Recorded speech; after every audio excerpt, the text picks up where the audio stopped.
Hoje nós estamos aqui entrevistando o Dr. Jorge Zabud. Ele é graduado em Direito pela Unesp, fez mestrado e doutorado em Direitos Difusos e Coletivos pela PUC São Paulo, e hoje ele é professor do mestrado e doutorado da FADISP e sócio do NED Advogados.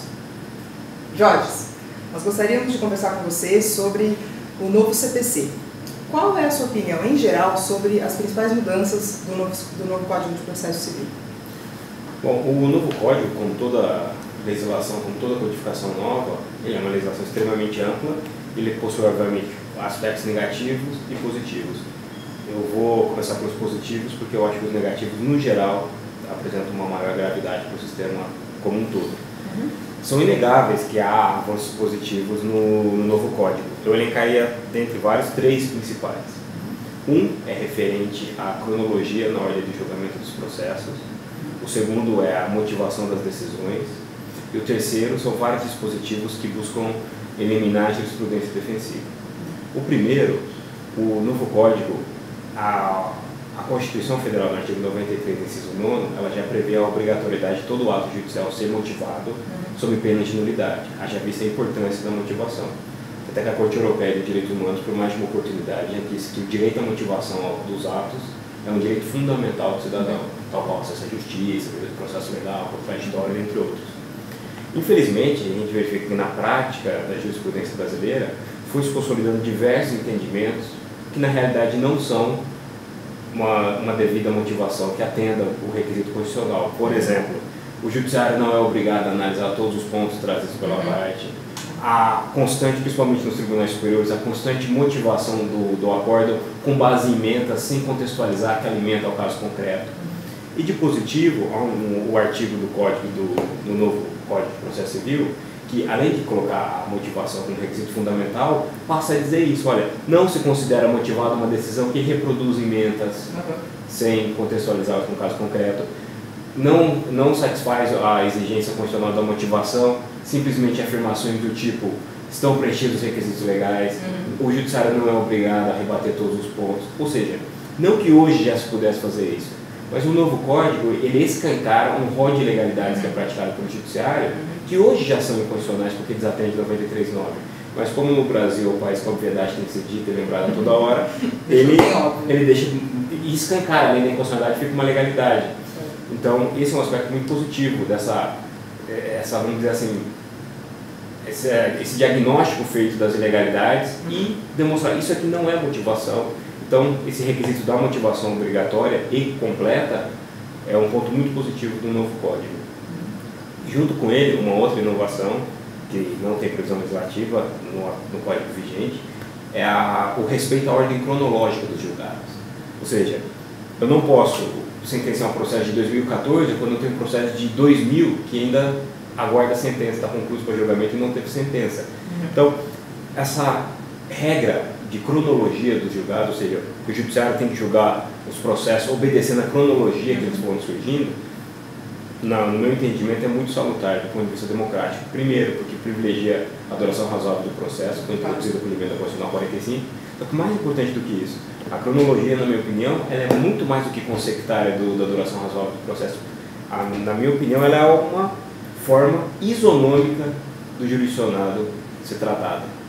Ou seja, quando eu ponho um critério na legislação, no caso a cronologia, eu estou dizendo ao jurisdicionado que o mínimo de segurança, o mínimo de regramento naquele foro, naquele tribunal, será obedecido para ele entender por que o processo dele, quando será julgado. Porque é inexplicável para uma pessoa que teve uma ação iniciada há 10, 20 anos e até hoje não tem sentença, e outra ação, um pouquinho mais simples, iniciada há um ano, em relação a ela já foi proferida a sentença. Então, o julgamento cronológico, na minha opinião, ele privilegia a isonomia e a duração razoável do processo. O próprio Código já excepciona várias modalidades de processo que poderão fugir da ordem cronológica, em razão, às vezes eu preciso de uma tutela para um medicamento, de um procedimento cirúrgico, não posso aguardar, ou seja, tutelas de urgência necessárias, elas fogem do julgamento cronológico. E na nossa legislação já existem vários dispositivos que tem, por exemplo, o Estatuto do Idoso já permite preferência de julgamento do idoso. a legislação referente a habeas corpus, mandato de segurança, dão preferência a essas ações em relação a outros processos. Ou seja, não é algo tão novo, mas é simplesmente um dispositivo posto para assegurar uma maior isonomia para o jurisdicionado. Então, esses dois dispositivos, infelizmente, de forma lamentável, recentemente foi noticiado informações de que entidades associativas ligadas à magistratura brasileira pediram um veto delas. Sobre isso, a única coisa que dá para dizer é lamentável. Né? Porque eu, particularmente, e muitos outros especialistas que vão falar do tema, não se consegue vislumbrar a inconstitucionalidade disso. Se vier o veto, vai ser um veto meramente político, classista, que prejudicará ainda mais o jurisdicionado. Isso tem que ficar muito claro. O novo Código de Processo Civil não é uma maravilha e está longe de ser um dos melhores códigos do mundo, mas tem aspectos positivos. Se os poucos aspectos positivos forem vetados, aí, na verdade, melhor ficar como está. E o terceiro ponto positivo, dos que eu elenquei do Código, é em diversos dispositivos, principalmente na fase recursal, ele visa combater aquilo que ficou chamado de jurisprudência defensiva por quem atua na área jurídica, que é uma criação de vários empecilhos e regramentos pelos tribunais que não estão previstos nem na lei nem na Constituição para impedir a admissibilidade de determinados recursos. De modo geral, no aspecto positivo, esses seriam 3 pontos que eu acho fundamentais que deveriam ser analisados e olhado de perto a possibilidade de veto sobre eles, porque isso prejudicaria muito o caráter, os aspectos positivos do Código.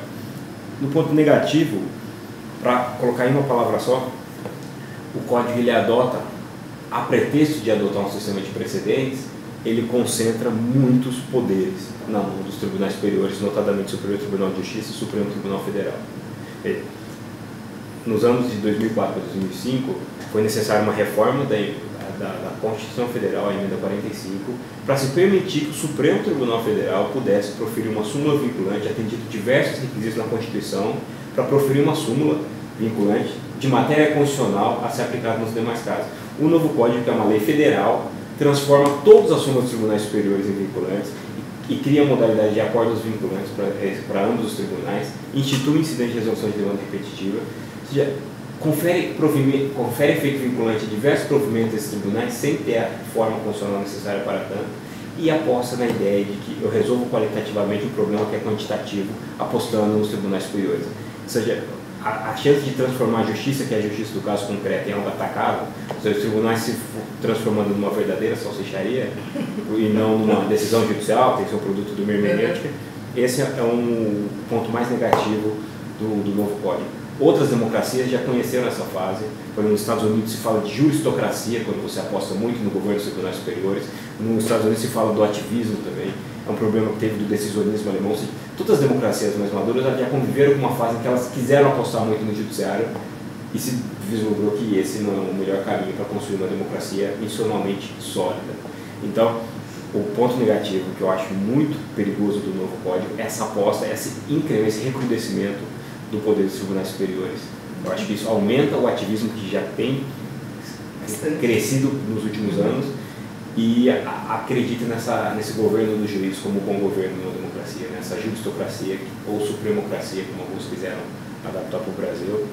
Esse, na minha opinião, é um ponto negativo, que será mais negativo ainda se vierem os vetos nos poucos dispositivos que são constitucionais e democráticos e que facilitam a adequação da legislação federal à Constituição. Esse seria um balanço geral do novo Código. Muito obrigada, Jorge, pela sua entrevista.